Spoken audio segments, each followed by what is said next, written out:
De verdad, yo tenía obviamente un discurso preparado y creo que la mejor cosa sea que miremos esta slide porque Globant, que es la compañía por la cual yo trabajo, es muy buena en Visual Design. El contenido ya lo dijeron todo: diversidad, inclusión, liderazgo responsable, sustentabilidad, que tenemos que hacer. Primer evento, creo esto, después del recital de los Coldplay, que dice que mide su huella de carbono, que era otro de mis puntos que quería mencionar, inútil. Así que, nada, veamos juntos que como resumen del día, básicamente, porque casi todo ya se dijo. Así que la primera pregunta era: ¿cuántos de ustedes, si quieren levantar la mano, han estado emprendiendo en los últimos años? Que fueron años difíciles. Así que si pueden levantar la mano, ¿quién empezó un emprendimiento en los últimos 3 años? Espero que ese emprendimiento siga. ¿Y cuántos de estos emprendimientos han empezado ya con una estrategia de sustentabilidad o una mirada o una idea de sustentabilidad? Bueno, estas personas, que supongo que de alguna forma habrán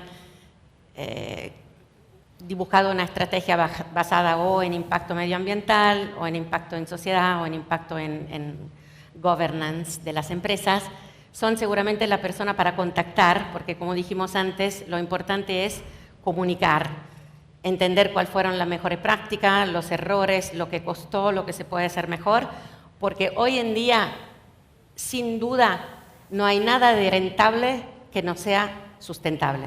Quiero decir, si no es sustentable, no es rentable. Puede ser que no lo veamos en este específico momento, que la veamos solamente como una inversión.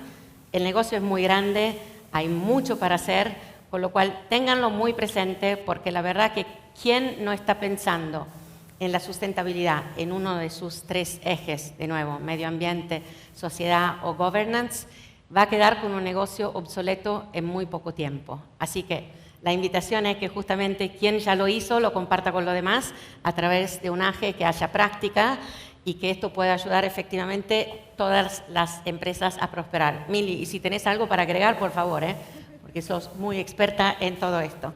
Así que un poco la invitación es que sustentabilidad esté desde el dibujo, desde el comienzo. Hoy algunas de nuestras empresas tecnológicas hablan de Sustainability by Design, con lo cual el diseño de un producto final tiene que pasar por una concepción anterior, un Green Management, tiene muchos nombres. Lo importante es tenerlo en cuenta, después que lo llamemos como lo llamamos, no importa.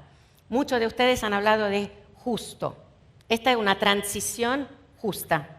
Salimos de un modelo económico que es lo de lineal para entrar en un modelo económico circular. Yo lo llamo esférico porque, gracias Edgardo por mencionar 3 dimensiones, 4 dimensiones, las 2 dimensiones de la circularidad no alcanzan, son 3 por lo menos como toda la realidad, y la cuarta es la del tiempo, ¿no? Con lo cual las cosas cambian y hay que cambiar con ellas.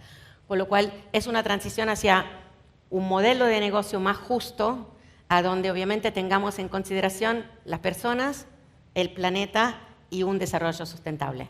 Con lo cual el modelo es definitivamente más justo del anterior, cosa que no significa que no se hayan hecho las cosas bien hasta ahora. Hay muchas empresas que han sido justas siempre y que hoy se llaman sustentables. Simplemente le ponemos una etiqueta basada en el respecto de determinado criterio, ¿no? Pero nosotros, cuando vamos a rescatar las historias de algunas empresas, sobre todo las pymes, estamos muy atentos a entender la historia, porque en muchos casos esta historia ya es una historia de sustentabilidad, aunque no los tenga declarado bajo los 3 criterios de ESG, entonces uno simplemente los ayuda a canalizarlo un poco mejor y a formalizarlo. ¿Te parece, Mili, que es un poco así? Bien. Todo esto se hace a través de un liderazgo cuanto más sostenible. Lo hemos hablado toda la tarde. Yo lo que me gustaría es que quedemos con algunos de estos conceptos por ahí aún más grabados, pero los conceptos son lo mismo de todo lo que hemos hablado a la tarde. Yo puedo agregar de mi punto de vista que creo que, hablando de generosidad y hablando de hacer visible siempre lo demás, creo que esto es el rol de un líder moderno, es estar un poco siempre atrás y tener un equipo que va en primera línea. Aún así, hay algunas cosas que un líder tiene que hacer. De mi punto de vista, creo que es hacerse cargo de los fracasos. los fracasos que siempre son enseñanza, siempre tienen un lado muy positivo, son eventos o situaciones que pueden aplastar personas jóvenes en el desarrollo de su fortaleza, de su confianza. Con lo cual, los fracasos son todos los míos y los éxitos son del equipo.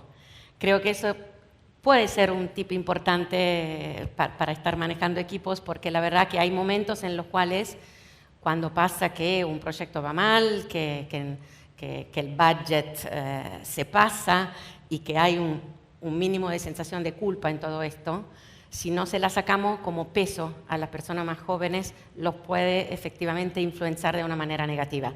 Así que el fracaso está en las espaldas de quien ya tiene una larga historia, lo puede convertir en un éxito, no le pesa tanto. Y es muy importante liberar a los jóvenes de esa sensación de fue mi responsabilidad, fue mi culpa. No, la responsabilidad es siempre la mía y también la culpa es siempre la mía si algo va mal. Así que creo que eso es una parte de leadership sostenible que puede tener sentido recordar. Responsabilidad, ante que nada, es responsabilidad de las personas y de las acciones. Ante que nada, siempre de las personas. Hoy, por favor, como geóloga, le pido la atención al planeta, seguramente es muy importante, pero digamos, la responsabilidad es sobre todo hacia las personas. Atentos, obviamente, ya lo han hablado, el evento y su budget de CO2. Hoy nosotros decimos también que muchos de los proyectos los tenemos que seleccionar no solamente por budget y por indicadores económicos, sino también por budget de CO2. Entonces, si tengo dos proyectos con la misma rentabilidad, uno con un budget de CO2 más pesado que otro, tengo que elegir el más liviano. Y esto tiene que empezar a ser la práctica con la cual elijo proyectos todo el tiempo, todo el día, todos los momentos adentro de cualquier empresa de cualquier dimensión. Obviamente, emisiones de tipo 1, 2 y 3, hoy las 3 son difíciles de calcular porque necesitan que nos unamos todos en una cadena de valor, pero la 1 y 2 tendría que ser algo que estamos haciendo verdaderamente todos los días, porque no hay ningún tipo de actividad que no genere CO2, que no genere emisiones. Con lo cual, las emisiones de tipo 1 y 2, que son atadas a nuestro consumo energético, a nuestras calefacciones, etcétera, siempre van a estar. Hay que calcularla, que seamos abogados que trabajan en una empresa solo de consultoría o de servicios justamente de abogacía, palabra muy difícil para un extranjero, que una empresa energética, que obviamente son los más culpables, todos lo tenemos que calcular porque todos tenemos un paquete de emisiones atado a nuestro consumo energético. También porque a través de la tecnología de satélite ya nos ven, así que las energéticas, por ejemplo, no se escapan más a ninguna de estas mediciones que hoy ocurre a través de tecnología de satélite muy avanzada, pero pronto no serán solamente las energéticas, los pozos, las redes eléctricas, sino varios otros sistemas también. A través de la tecnología de satélite, las emisiones se miden y se miden muy bien, con lo cual no conviene esconderla porque, aunque todavía no sea obligatorio, sobre todo para las pequeñas empresas, ya se miden, ya están. La tecnología existe, está ahí y ya lo está haciendo, con lo cual es solamente un tema de transparencia. Así que ojo con eso porque no la medimos, pero nos las miden. Así que esconderla ya no es más juego porque esto no funciona. Hemos hablado muchísimo de diversidad e inclusión. Personalmente pienso que sea el verdadero drive de cualquier tipo de liderazgo. La sociedad tiene que estar representada en toda su totalidad, en toda su diversidad, la más evidente, la menos evidente. Hemos hablado de color de piel, hemos hablado de diversidad neurológica. Todas tienen que estar representadas dentro de una empresa. Una empresa justa representa bien la sociedad en la cual trabaja. Una selección distinta es una selección medianamente darwiniana que no es muy correcta. Así que eso es muy, muy importante. Diversidad implica inclusión. En esa inclusión tenemos que estar pensando bien quién dejamos afuera. No podemos dejar a nadie afuera porque todos aportamos mucho valor. Así que eso es seguramente muy importante. Último, lo hablábamos hoy en un almuerzo con Cecilia mientras estábamos llegando acá. El talento es un poco una maldición. Yo creo que a muchos de ustedes le habrá pasado, sobre todo en las empresas grandes, que cuando uno es muy bueno, un poco de envidia hay. Entonces, el talento termina siendo un poco escondido para no levantar ruido para no ser el centro de atención de cosas que no necesariamente, más en el pasado, hoy creo que somos en general más justos, pero es importante prestarle atención. El talento diverso normalmente no se homologa con lo que es el mainstream de una empresa. El talento diverso puede estar muy aislado y pasan tres cosas a un talento aislado. Se aísla, cosa negativa, se va, porque no está incluido, o se homologa, que es la última cosa que queremos. Lo último que yo quiero es que un talento distinto y verdadero se me conforme a lo demás solo porque todo lo demás está aceptado en una empresa. Entonces, hay que encontrar una manera para que cuando decimos que defendemos y protegemos el talento diverso sea verdaderamente así. Y entonces, el tipo que nos parece raro, antes de etiquetarlo como raro, pensemos que si es un talento diverso tiene que estar incluido ni más ni menos que todo el resto. Entonces, midámonos por ética, por, de nuevo, compromiso con trabajo, por resultado, pero no porque me pareció un poco distinto, un poco raro. Ese es un camino que lleva a un fracaso completo de un punto de vista de diversidad e inclusión. Hemos hablado de esto también.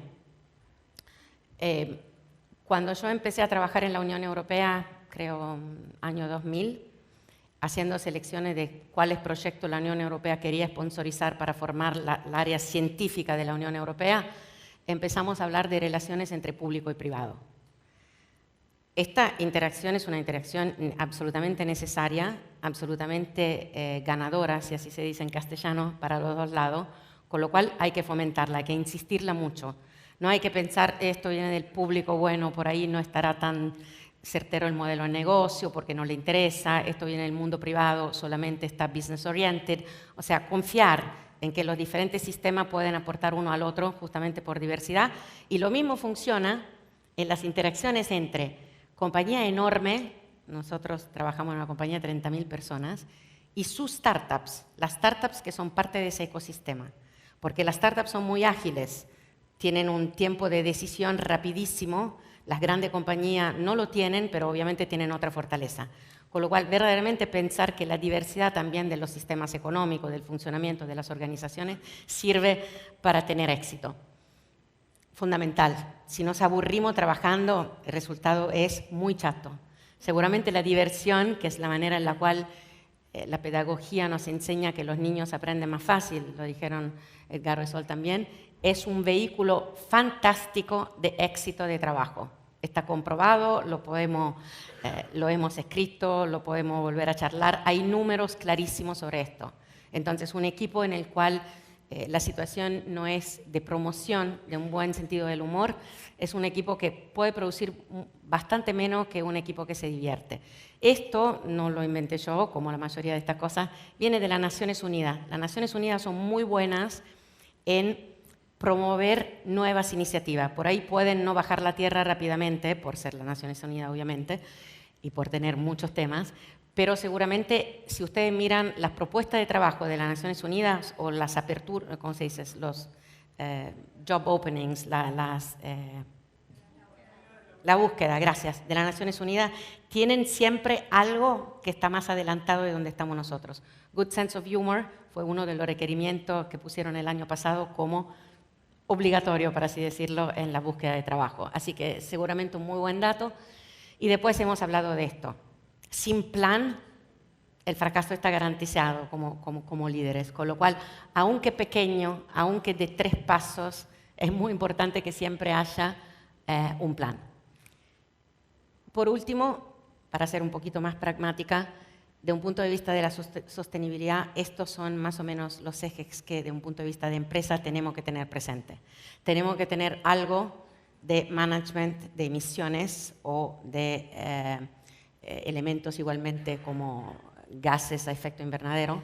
Tenemos que hoy en día tener una transparencia de estar creando reportes de sustentabilidad o de finanza climática. Simples, pueden ser declaraciones de 10 páginas, no hace falta que sea siempre un reporte muy completo de 140 que te lo hacen las grandes empresas, puede ser una cosa muy chica, pero es necesario ser transparente en sobre todo en nuestra posición frente a la sustentabilidad y frente al cambio climático, con obviamente elementos que se puedan medir, ¿no? Entonces esto es todo muy técnico, no es más simplemente un discurso. Tiene parámetros, indicadores, esos indicadores se publican y se respetan a lo largo del año.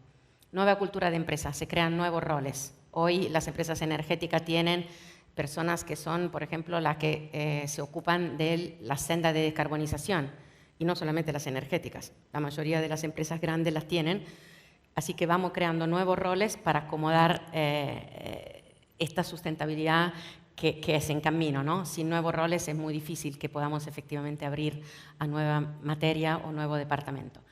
Todo esto hace de un negocio legítimo, que es el sello que todos queremos desde un punto de vista de la sustentabilidad. Queremos trabajar en una economía legítima, en un ámbito legítimo, a donde haya obviamente respeto de todo lo que son los derechos formales, pero también que haya un adelanto respecto a todo lo que es un poco más soft y que por ahí no tiene todavía una ley, solamente tiene un protocolo o una mejor práctica, una práctica de comportamiento, etc. Y creo que con esto, simplemente diciendo que tecnología nos ayuda a acelerar todo esto y efectivamente si hay una commodity que no tenemos es el tiempo, con lo cual tenemos que buscar todos los aceleradores que podemos, yo acá cierro. Gracias, Mili, de nuevo. Muchas gracias. Dejamos. Aplauso, aplauso, aplauso sostenido. Elena Morettini. Ay. Mila, que te has quedado sentada ahí.